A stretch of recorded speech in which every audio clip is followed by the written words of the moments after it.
तो क्यों ना हम प्रार्थना के साथ शुरुआत करते हैं। और में हम प्रार्थना करेंगे शुरुआत की, और हम डिवोशन समय में आगे जाते हैं। ओके, प्रार्थना करते हैं। प्रभु यीशु मसीह, पा देते इस सुबह के समय पे प्रभु हम आपके चरणों में आते हैं परमेश्वर। हम चाहते हैं कि परमेश्वर आप हमें अगुवाई करिए आज एक पूरे दिन में परमेश्वर। आपकी महिमा हो हमारे जीवन के द्वारा। आपका प्रेम, आपका अनुग्रह प्रभु हमारे साथ है।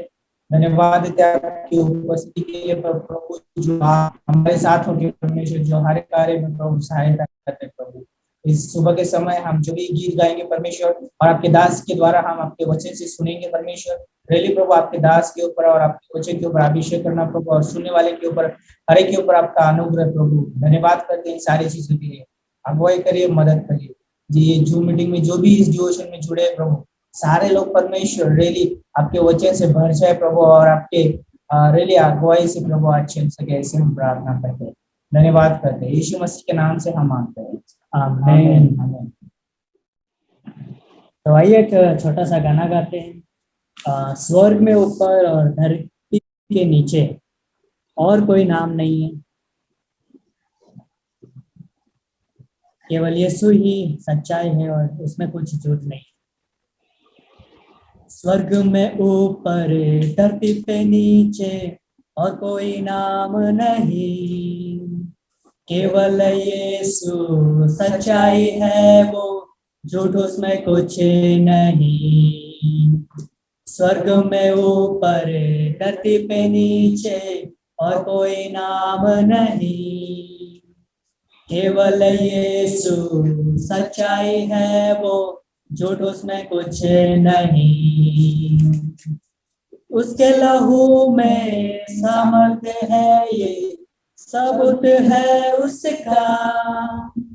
प्रेम किया और कार्य में लाया, सिर्फ शब्दों में ही नहीं। उसके लहू में सामर्थ्य है, ये सबूत है उसका। प्रेम किया और कार्य में लाया, सिर्फ शब्दों में ही नहीं। हो स्वर्ग में ऊपर धरती के नीचे और कोई नाम नहीं, केवल यीशु सच्चाई है, वो झूठ उसमें कुछ नहीं। स्वर्ग में ऊपर धरती पे नीचे और कोई नाम नहीं, केवल यीशु सच्चाई है, वो झूठ उसमें कुछ नहीं। इसलिए वो है महाराजा, जीवन नाम उसका, और कोई नहीं है उसके जैसा, और कोई प्रभु नहीं। इसलिए वो है महाराजा, जीवन नाम उसका, और कोई नहीं है उसके जैसा, और कोई प्रभु नहीं। हो धरती और कोई नाम नहीं, केवल यीशु सच्चाई है, वो झूठ उसमें कुछ नहीं। स्वर्ग में ऊपर धरती पे नीचे और कोई नाम नहीं, केवल यीशु सच्चाई है, वो झूठ उसमें कुछ नहीं। केवल यीशु सच्चाई है, वो झूठ उसमें कुछ नहीं। धन्यवाद हो हमारे जीवित और महान परमेश्वर पिता। आप सच्चे हो, महान हो, विश्वास योग्य हो, और आपके लहू में सामर्थ्य है प्रभु। धन्यवाद देते पिता परमेश्वर कि आप हमसे प्रेम करते हो, और हम जानते हैं कि आपके जैसा अनोखा कोई नहीं है पिता। आप ही हमारे जीवन का मार्ग और सच्चा जीवन हो प्रभु। होने देना इस समय में आपके दास को आपके हाथों में सौंपते हैं, और उनके द्वारा हमसे बातें करना, उत्साहित करना आपकी महान योजना के लिए, वैसे हमारी प्रार्थना है। सारा आदर महिमा आपको देते, ये प्रार्थना यीशु मसीह के नाम से मांगते, आमीन। मॉर्निंग। Good morning. मसीह में सब आनंदित है ना, सबके फेस पर एक अलग प्रकार की हंसी रहती है। क्योंकि हम मसीह में है ना। जॉय हमारे जीवन में आनंद पवित्र आत्मा का फल है, इसलिए हम हंसते दिखते हैं। मुझे हंसते दिखते हुए लोग बहुत अच्छे लगते हैं, जो लोग मसीह में है। तो धन्यवाद इस समय के लिए। और मेरे साथ आइए एक वचन निकालते हैं, याकूब की पत्री और उसका पहला अध्याय, उसकी 6वीं आयत हम पढ़ते हैं। तो इसमें इस तरह से लिखा है, और विश्वास से मांगे और कुछ संदेह न करे, क्योंकि संदेह करने वाला समुद्र की लहर के समान है, जो हवा से बहती है और उछलती है। तो आइए हम प्रार्थना करें इस वचन के लिए। पिता, धन्यवाद तेरे अद्भुत पवित्र वचन के लिए, जो हमारे जीवन के लिए दिया है, हमारी उन्नति के लिए दिया है प्रभु। और वचन के द्वारा आप हमें अगुवाई करते हो, आशीषित करते हो पिता। हमें जीवन जीने के लिए प्रभु आप प्रोत्साहित करते हो पिता। तो प्रभु इस वचन को आज सुबह के समय में हमने जब पढ़ा है, तो हम प्रेयर करते, प्रार्थना करते प्रभु इस वचन की गहराई में हमें जाने के लिए मदद करें, हमें समझाए, और समझकर हम प्रभु आपके लोगों को भी समझाए और प्रभु आपकी महिमा करें। दुआ करते हैं, प्रार्थना विनती सुना धन्यवाद देते प्रभु यीशु के नाम में मांगते, सुना कबूल करो पिता, आमीन। बहुत ही अद्भुत वचन है सुबह के समय में परमेश्वर का। और हम जानते हैं याकूब के विषय में, तो याकूब यहाँ पर जो ये पत्री लिख रहा है, तो कोई चौक्कस मंडली के लिए लेके विश्व की सारी मंडलियों के लिए ये पत्र लिख रहा है। और एक विश्वासी का जीवन किस प्रकार से होना चाहिए, इसके विषय में भी वो लिख रहा है। और एक दूसरे के लिए हमें प्रार्थना में जीवन बिताना है, और एक दूसरे के लिए हम प्रार्थना करना है पूरे विश्वास के साथ। इसके विषय में भी पौलुस याकूब हमें बता रहा है। दूसरी बात हम देखते हैं, तो आज के वचन के अनुसार हमें जो प्रार्थना करते हैं वो बिना संदेह की प्रार्थना करनी चाहिए। इसके विषय में आज याकूब हमें इस वचन से बता रहे हैं। तो मेरा टाइटल रहेगा कि बिना संदेह के प्रार्थना करना। तो अद्भुत वचन है ये। आज सुबह के समय में हम प्रेयर करते हैं, तो कई बार हमारे जीवन में कई ऐसी परिस्थितियां होती है जिससे हमें मतलब उस प्रार्थना में हमारा मन नहीं लगता, जी नहीं लगता। लेकिन यहाँ पर याकूब हमें इस वचन के द्वारा बताता है कि पर विश्वास से मांगे और कुछ संदेह न करे, क्योंकि संदेह करने वाला समुद्र की लहर के समान है, जो हवा से बहती है और उछलती है। तो क्यों ना हम जानते हैं कि विश्वास का पिता परमेश्वर, जो सारी सृष्टि का मालिक है, उसके पास बहुत सारी संपत्ति है, बहुत सारी बुद्धिमत्ता है, बहुत सारा ज्ञान है। तो जब हम प्रार्थना करते, कभी ना कमी घटी नहीं है उसकी। परमेश्वर के पास किसी भी बात की कमी घटी नहीं है, वो सब कुछ पूरा करने वाला परमेश्वर है। वही परमेश्वर ने, हम जानते हैं कि सुलेमान को बुद्धि दिया और ज्ञान दिया, और उसी संपत्तिवान भी किया, है ना। तो हमारा परमेश्वर हमें भी मांगने के लिए आगे वचन के अनुसार बता रहा है कि एक विश्वासी होने के नाते हमें परमेश्वर से बिना संदेह के मांगना है। वाह, अद्भुत बात है, बिना संदेह के मांगना। हम जो भी प्रार्थना करते हैं वो बिना संदेह के मांगना। कलम 5 ऐसा लिखता है कि पर यदि तुम में से किसी को बुद्धि की घटी हो तो परमेश्वर से मांगिए, जो बिना उलाहने देता है, सबको उदारता से देता है, और उसको दी जाएगी। तो परमेश्वर सबको जो मांगते हैं उनको उदारता से देता है। हर कोई व्यक्ति जो परमेश्वर से विनती करेगा, परमेश्वर से बिना संदेह से मांगेगा, तो परमेश्वर उसे उल्हाते मतलब कि उभराते हुए देगा। मानो कि जैसे कि मत्ती 7:7 में लिखा है कि मांगो तो तुम्हें दिया जाएगा, है ना। और परमेश्वर हमारी सारी जरूरतों को जानता है, फिर भी वो चाहता है कि मेरे लोग मुझसे मांगे, बिना संदेह के मांगे। परमेश्वर हमारी परिस्थितियों को जानता है, परमेश्वर हमारी हालातों को जानता है, परमेश्वर हमारी पारिवारिक स्थिति को जानता है, परमेश्वर एक पति पत्नी की स्थिति को जानता है, परमेश्वर हमारी आर्थिक स्थितियों को जानता है, परमेश्वर हमारी आत्मिक स्थिति को भी जानता है। फिर भी परमेश्वर कहता है कि तुम मांगो बिना संदेह के, मैं आपको उभराते हुए दिया जाएगा, है ना। जब हम मांगते हैं तब मांगने से भी अधिक हमारा परमेश्वर हमें देता है, ये परमेश्वर का स्वभाव है। लेकिन आज के वचन के अनुसार परमेश्वर चाहता है कि हम बिना संदेह के साथ परमेश्वर से मांगे, बिना संदेह, किसी भी प्रकार का संदेह न हो, मेरा परमेश्वर मुझे देगा। विश्वास से मांगे और कुछ संदेह न करे, है ना। मार्क 11:24 में कहता है कि इसलिए मैं तुमसे कहता हूं कि जो कुछ तुम प्रार्थना करके मांगो तो प्रतीत करो कि तुम्हें मिल गया और तुम्हारे लिए हो जाएगा। और मत्ती 17:20 में भी इस तरह से राय के बीच का हमें दृष्टांत दिया है। एक डॉट के जैसा विश्वास परमेश्वर चाहता है, बिना संदेह का डॉट के जैसा भी हमारे पास यदि विश्वास है तो हमारे जीवन में जो भी परिस्थितियां है, जो भी बीमारियां है, जो भी मतलब पारिवारिक परिस्थितियां है, फाइनेंशियल प्रॉब्लम्स है, तो परमेश्वर ऐसे पहाड़ों को हमारे जीवन से हटा सकता है।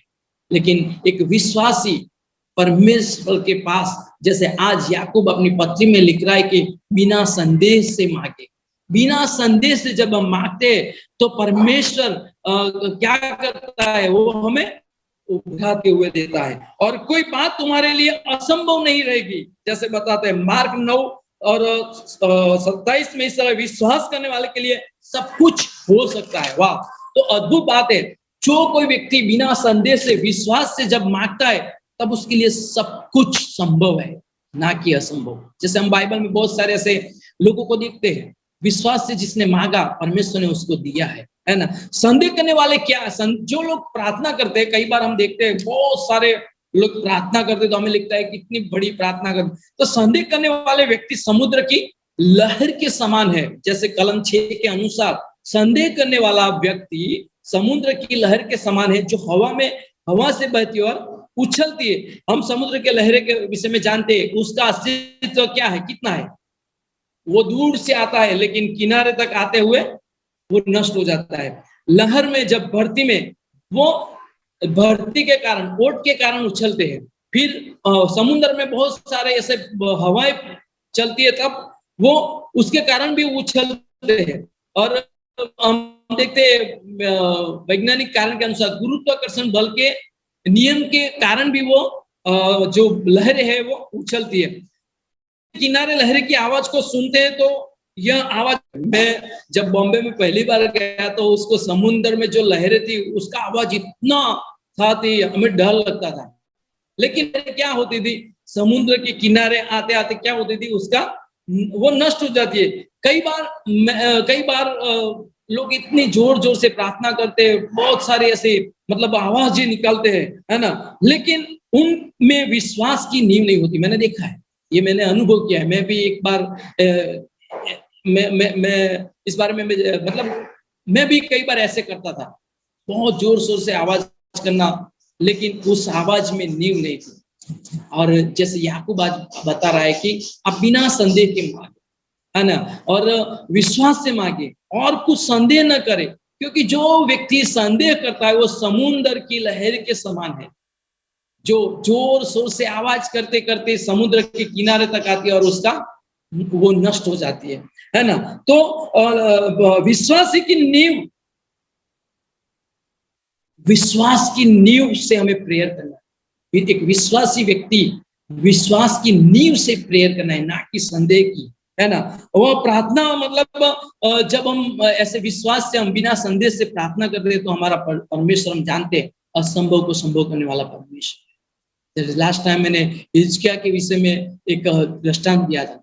जब आसुर की सेना यरूशलेम पर हमला करने के लिए आ रही थी, तब यरूशलेम की सेना कुछ इतनी ज्यादा नहीं थी, लेकिन आसुर जो समृद्ध राष्ट्र था वो बहुत सारे लोगों को हरा कर, उनकी माल मिल्कत को लूट कर वो अब यरूशलेम पर चढ़ाई करने के लिए आ रहा था। तब हिजकिय्याह राजा ने क्या किया, बिना संदेह के भीत की ओर अपना मुख को किया और प्रेयर किया। तो हम यहाँ पर उसका परिणाम देखते हैं। परमेश्वर का एक दूत रात को आसुर की छावनी में जाकर 1,85,000 सैन्य का सर्वनाश करते। यही परमेश्वर चाहता है कि हम बिना संदेह से परमेश्वर से मांगे। परमेश्वर हमारा चाहता है कि हम समुद्र की लहरें की तरह नहीं, लेकिन विश्वास की नींव हमारे पास हो और हम जो कुछ भी मांगे विश्वास से मांगे, ताकि परमेश्वर हमें उभराते हुए देगा, है ना। हमारे मांगने से भी ज्यादा, हमारी कल्पनाओं से भी ज्यादा परमेश्वर में देता है, चाहे वो कोई भी परिस्थिति क्यों ना हो, बीमारी हो, फाइनेंशियल प्रॉब्लम हो, पारिवारिक परिस्थितियां हो, कुछ भी हो, हमारा परमेश्वर सब में रास्ता निकालने वाला परमेश्वर है। जब हम बिना संदेश से मांगता है, जब हम बिना संदेश से परमेश्वर से विनती करते हैं, जब हम विश्वास के साथ परमेश्वर से हम हमारी विनतियों को रखते हैं, हमारा परमेश्वर चौकस कोई भी परिस्थिति में हमें, चाहे वो कितनी भयंकर क्यों ना हो, पहाड़ जैसी हमारे जीवन में वो परिस्थितियां क्यों ना हो, पहाड़ जैसे दुख हमारे जीवन में क्यों ना हो, परमेश्वर के पास हम जब एक बीज के समान, राई के बीज के समान जब हम मांगेंगे बिना संदेश से, तो हमारा परमेश्वर हमें उस प्रार्थना का प्रत्युत्तर देगा। तो आज सुबह के समय में यही आपसे सबसे बात करना चाहता हूँ कि हम विश्वासी होने के नाते हमें बिना संदेश से परमेश्वर से मांगना है ना। हमारी प्रार्थना का जो नींव है वो विश्वास की नींव है, उस विश्वास की नींव से हमें मांगना है। राई के बीज के जैसी नींव, मतलब छोटा सा भी विश्वास बहुत कुछ परिणाम लेकर आता है ना। हमारी प्रार्थनाएं परिस्थितियां बदल देती है, हमारी प्रार्थनाएं पारिवारिक परिस्थितियां बदल देती है, हमारी प्रार्थनाएं हमारे देश की परिस्थितियों के बदल देती है, हमारी प्रार्थनाएं बीमारियों को नष्ट कर सकती है, बहुत कुछ कर सकती है जब हम विश्वास से बिना संदेश से प्रार्थना करते हैं, है ना। तो धन्यवाद इस सुबह के समय के लिए। और मैं आपसे यही एक बात करना सबसे चाहता हूँ कि हम जो कुछ भी मांगे बिना संदेश से मांगे, विश्वास के साथ मांगे, है ना। विश्वास के साथ जब हम मांगेंगे, इसमें किसी भी प्रकार का संदेह न करें, क्योंकि हमारा परमेश्वर सुनने वाला परमेश्वर है, हमारा परमेश्वर हमें बचाने वाला परमेश्वर है। गुजराती वचन अनुसार बाइबल कहती है कि यहोवाના કાન એવા મંદ નથી કે તે તમારું સાંભળે નહીં, અને તેના હાથ એવા ટૂંકા પણ નથી કે તે તમને બચાવે નહીં। तो हमारा परमेश्वर हमें बचाने वाला परमेश्वर है, हमारी सारी प्रार्थनाओं, हमारी विनतियों को सुनने वाला परमेश्वर है। तो विश्वासी होने के नाते हम बिना संदेश से मांगे, परमेश्वर यही हमसे चाहता है। तो धन्यवाद इस सुबह के समय के लिए, इस डिवोजन के लिए। प्रभु हम सबको आशीषित करें इस वचन की तरह, और हम बिना संदेश से मांगे, हमारा परमेश्वर हमारे लिए अद्भुत कार्य करेगा। आमीन।